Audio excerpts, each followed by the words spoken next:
Shalom, perkenalkan nama saya Shalomita Dewi Darmimpunu, kelas E Prodi Pak semester 2. Video ini saya buat untuk memenuhi tugas UAS pada mata kuliah pendidikan karakter Kristiani. Saya telah memilih materi tentang kekudusan. Dalam Kamus Besar Bahasa Indonesia, kudus atau suci berarti sama sekali tidak tercemar, tidak najis, dan tidak kotor. Kata kudus dalam bahasa Ibrani gadosi dan kodesi, dan dalam bahasa Yunani yaitu hagios. Dari kedua bahasa ini arti dari kata kudus itu sama, yaitu dipisahkan. Dalam hal ini maksudnya adalah dipisahkan untuk menjadi milik Tuhan. Arti dan makna kudus menurut perjanjian lama. Kudusan dalam istilah Ibrani disebut kadosi, yang artinya terpisah atau dikhususkan, terpotong dari dilepaskan seseorang atau benda, dan dikhususkan bagi Tuhan supaya Tuhan dapat memakainya. Kudus yang berarti dipisahkan mencakup dua hal, yakni dipisahkan dari hal-hal duniawi yang bertentangan dengan kehendak Allah dan dikhususkan menjadi milik Sang Pembebas yaitu Allah. Arti dan makna kudus di dalam perjanjian baru.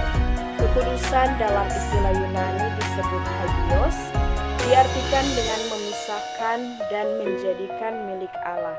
Istilah ini juga menyatakan bahwa Allah adalah satu-satunya yang kudus.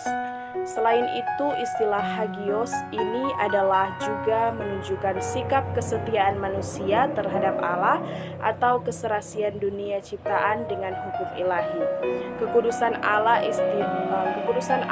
atau istilah kekudusan juga menunjuk kepada hubungan dan mengandung arti ketentuan Allah untuk memelihara kedudukannya. Itu adalah pengesahan Allah sendiri, dan sifat dalam nama Yahweh menjadikan dirinya sebagai ukuran mutlak bagi dirinya sendiri. Sifat Allah yang paling khas dalam perjanjian lama adalah kekudusannya. Walaupun bangsa-bangsa, benda-benda, dan tempat-tempat disebut kudus, tetapi ini hanyalah dalam arti dikhususkan bagi Allah. Sebenarnya hanya Allah lah yang kudus.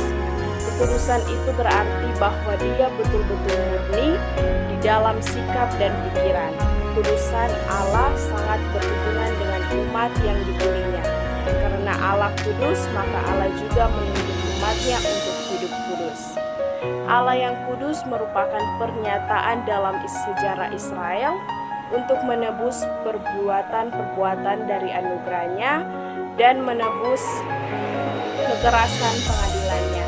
Dalam hubungan Allah dengan umatnya, itulah Allah tampak sebagai yang kudus, yang tidak dapat bersekutu dengan dosa. Tentu saja keyakinan bahwa Allah adalah kudus ini merupakan unsur penting, yakni Yesus pernah menyebut Allah sebagai Bapa yang kudus.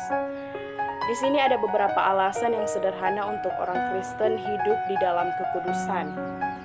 Yakni yang pertama, karena kita dipanggil untuk menjadi kudus. Yang kedua, kita adalah bait Allah. Yang ketiga, kita adalah anak-anaknya. Dan yang keempat, kita adalah anggota-anggota tubuhnya. Sesuai dengan yang bisa kita lihat di sekarang ini, atau yang bisa kita amati, bahwa dalam kemasyarakatan di lingkungan sekitar kita belum seutuhnya atau belum semua orang hidup dalam kekudusan. Artinya masih banyak orang Kristen khususnya yang hanya masih pergi beribadat tapi belum benar-benar hidup kudus di dalam Tuhan.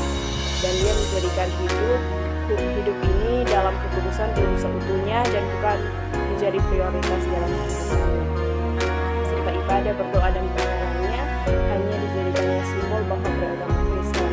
Tapi di luar itu juga ada beberapa orang yang benar-benar sudah hidup di dalam kekudusan.